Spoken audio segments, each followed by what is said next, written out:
Hey, welcome back. It's been a couple days.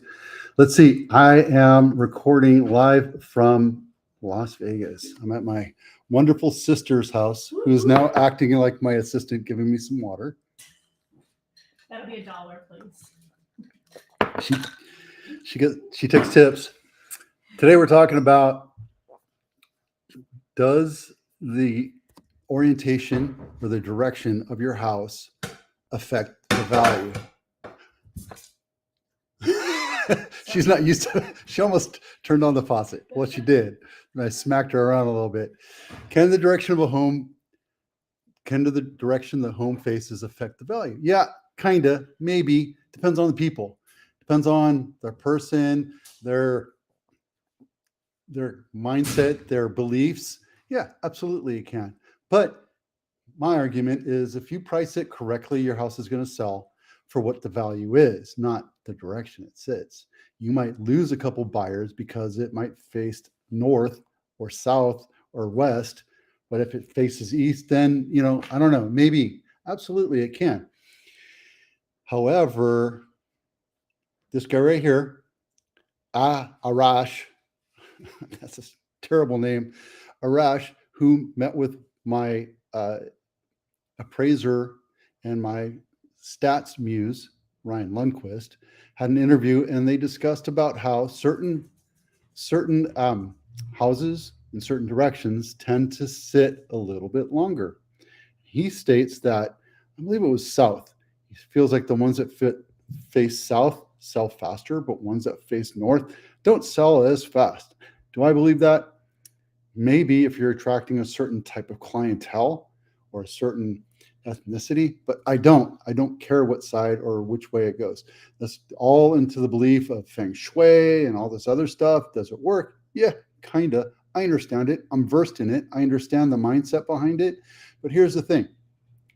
For me, a house, I want it to face west or east or north. Doesn't really matter. I want the front to face away from the sun. I want the backyard to have at least morning, full, or evening shade. That's just me. Am I going to poo-poo a house that faces south?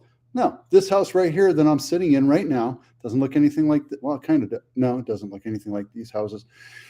It's facing south. It works fine. You get the evening sun. You get a lot of penetration here in the evening sun, and it's in Henderson. So yeah, you're talking about hot days, a lot of hot days. Doesn't really matter because here electricity is a lot less expensive. This chart right here talks about how new construction sales in Sacramento have plummeted by 15%. Yeah, it's affecting. Is an east-facing home? This is an east-facing home. So yeah, they tend to want to have, some buyers want that, right? Some do. Not everybody cares. I work with a lot of different people, and maybe 2% of the time it comes up, right? So out of all the ordinary, does that really matter? I don't think so. If they're going to be that picky to walk away from a great deal on a house that fits every need, I don't believe that. I don't believe that one bit. Home purchases are getting canceled at a record rate, and it's true. I've seen it. It's happened to me. It's happening to a lot of my clients, and it's a normal thing. People are getting skittish. They're afraid of what the media is telling you. They're afraid that the economy is going to collapse. They're afraid that their job might go away. They're afraid that housing prices might plummet. And I doubt that will happen. Might happen a little bit. There's probably like a 1% chance that it could happen. And absolutely, we could be hit by a meteor. Right? We can go into World War III, the economy stalls, we can get a hack into the government software and computers, and next thing you know, we don't have a government anymore. All sorts of stuff can happen. You have to move forward on it. What happens if you buy today at a house that's worth $1 million and tomorrow it's worth $800,000? Well, you hold it until it's worth 1.2. Right? It's not the short-term gain that wins. It's the long-term gain that wins. It's the same thing in stock market buying. It's the same thing investing.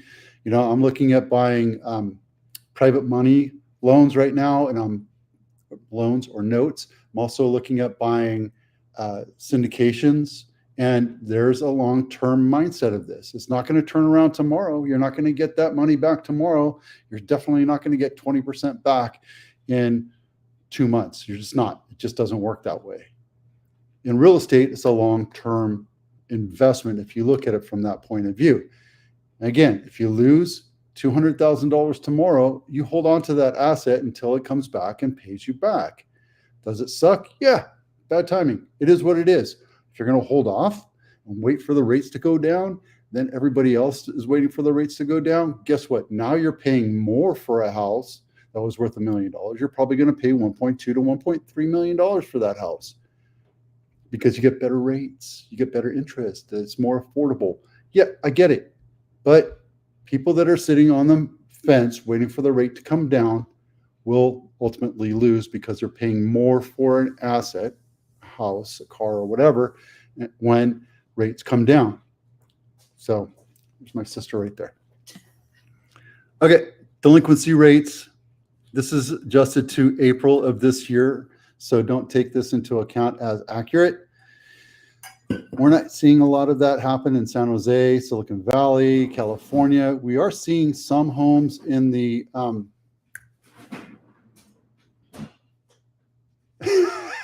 she's apparently not used to video recording in the studio. So anyway, could it happen? Absolutely. We could see a huge waterfall of bank-owned foreclosures. We're seeing it happen in Dallas-Fort Worth area. We're seeing it happen in San Antonio and Austin. We're seeing it happen here in Vegas. There's a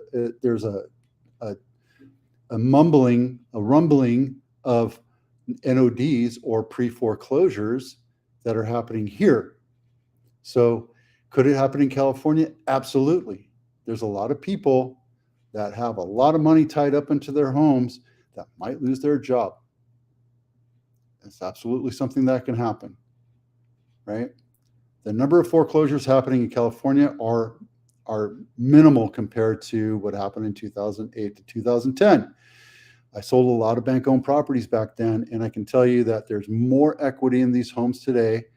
There's more cash down payment in these homes today, and we don't have those toxic loans like the pick-a-pay. Yes, we could go into World War III. We could see a meteor. We could see all this stuff happening. Absolutely. Apophis is coming next year, right?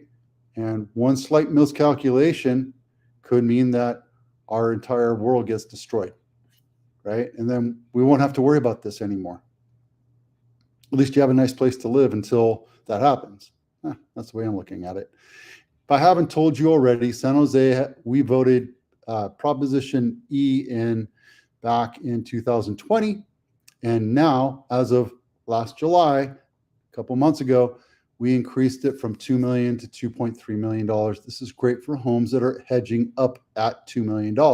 That means buyers are free to go above that margin line, that median price, that brick wall that we're waiting for buyers to actually jump into. And for years, I've been showing you, I showed you charts about how San Jose was hurt by this measure because the median price was below $2 million at that point, but now it was preventing it from going higher, like other cities in Santa Clara County. So this is actually a good thing. I think it needs to be 2.5 though. That's my thought. I'm not a politician, so don't ask me how that works. Cupertino House of the Week, not my listing. Stocklemere Court, 4-bedroom, 3-bath, built in 1977, and it's right here, right along the creek, Stevens Creek, which is what Stevens Creek is named for. And let's see, that's the outside of the house. Not a very good front picture. Let's go all the way to the bottom, see if they offer up. There it is. That's what the house looks like. So this is a 4-bedroom, 2.5 bath, built in 1977. Everything's nicely updated. It is worth $2.9 million. If you're interested in looking, you want to be in Cupertino, for the Cupertino schools, for being close to Apple, for being all sorts of different stuff, give me a call. I'll take you to it. Let me know. This is Willow Glen House of the Week, 3-bedroom, 2-bath bungalow, 1,800 square feet, built in 1942, $2.2 million, and it is walking distance to Lincoln Ave. That's why I picked it, not for any other reason. I didn't even look at the pictures. Let's take a look inside.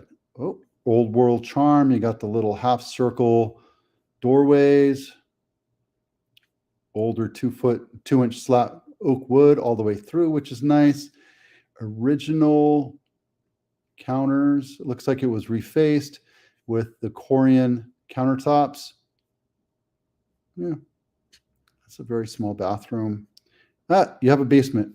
See, look, this agent's smart. They took off the screens to make their house look brighter, airier, and bigger. It's just a thing. It's what people do. There you go. And I think that's a detached garage, but there's your detached garage right there. All right. And then luxury home of the week, not my listing, Tennyson Avenue, 5 bedrooms, 6 and 2.5 baths, 8,000 square feet, built in 2007, $25 million. If you're interested in looking, give me a call. I will set it up. Yep. Pretty nice looking house. Ooh, that's nice. I wonder if the wine comes with the house. I don't drink wine much. I love this right here. Look at that. That is nice. You can spend your evenings out there at the fire, drinking your wine from your wine cellar. That's nice. And then here, nothing really big to talk about. We're over 5,000 homes sold in Santa Clara County. Again, we're a high volume county like Alameda and Contra Costa versus San Mateo, where we're half of that. But we're still enjoying $2.4 million average and $2 million median price, whereas Blossom Valley is 1.5 million median price and 1.574 or $1.575 million average sales price. So if you're looking for a good affordable home that's close to high-paying jobs, high-tech jobs, etc., Blossom Valley is the place to be. However, you have to be smart about your pricing, because if you overprice it, you're going to piss off your agent, you're going to walk buyers away, and that's that. And you'll just be frustrated with your agent, with the buyers, and lack of feedback. And I tell you this over and over and over again, you get one shot with every buyer that comes through their doors. The curb appeal needs to be nice. It has to look nice. It has to look fresh and freshly painted. If you're pricing it high, it better have a nice kitchen. It better have air conditioning. It better not have a shitty roof. And the pool needs to work.